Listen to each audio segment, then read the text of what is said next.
Logan, Alpha's resident sniper and all-around good old Southern boy, chuckle. Assholes.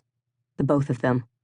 Charlie Sparks, the fourth man, woman, on their operational team sat tucked between them, her nose buried in her laptop as she attempted to find the whereabouts of Elle Monroe. Without warning, she took both hands off the keyboard and biffed Vince and Logan on the back of their heads. "What the hell was that for, English?" Rubbing his head, Vince shot her a glare. "For making fun of Trey while he's obviously having a bloody moment. It's not his fault that the male species have two brains, and it's the smaller one that usually wins out. It's like embedded genetic code."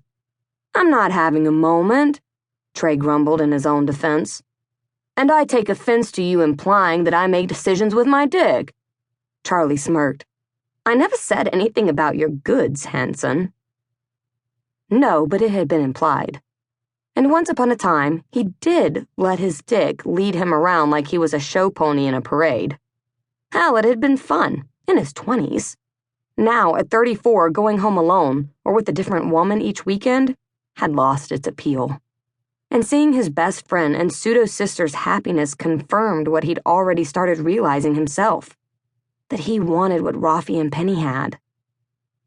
He wanted lazy mornings in bed with the same woman. He wanted secret smiles and shared jokes.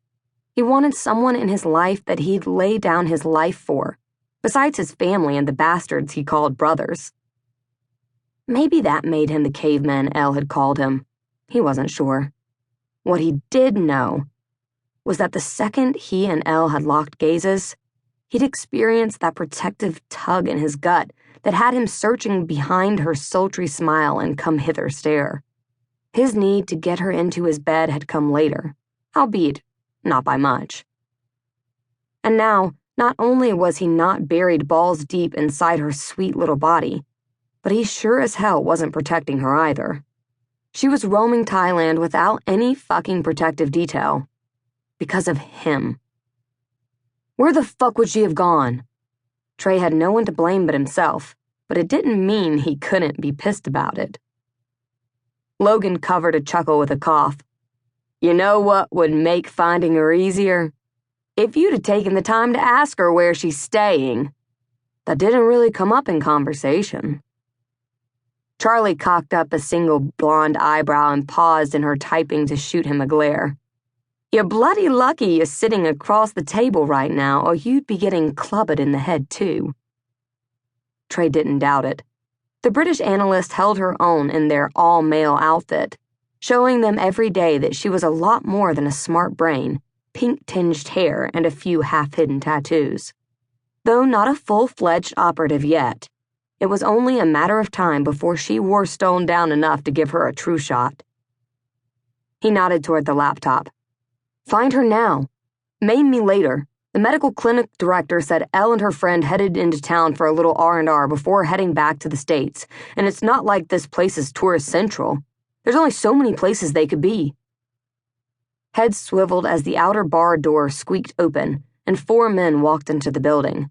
All large, all menacing. They scanned the room, their alert awareness labeling them as some kind of military, despite their civilian dress. And then there were the unsightly bulges, where they'd made a poor attempt to conceal their weapons. 10-0 odds, they weren't toy fucking guns. Charlie pulled her hat low over her brow, and Vince leaned on his elbows to block the better side of her face. They settled into the relatively dark corner of the bar, and waited. The front man of the small group beckoned to the bar owner behind the counter. The Thai man rushed over, and the two had a quiet conversation that looked pretty peaceful until the new arrival yanked the old man up to the tips of his toes. Charlie went stiff in her seat. "Easy," Trey murmured. "Aren't we going to do something?" she hissed. "Not unless we have to." Having a public tango with these 4 definitely wasn't on the day's list of things to do. They had enough wrinkles in this op to iron out. They didn't need to blow a big-ass hole in it, too.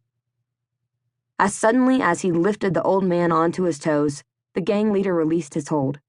For the first time, Trey got a good look at the wicked,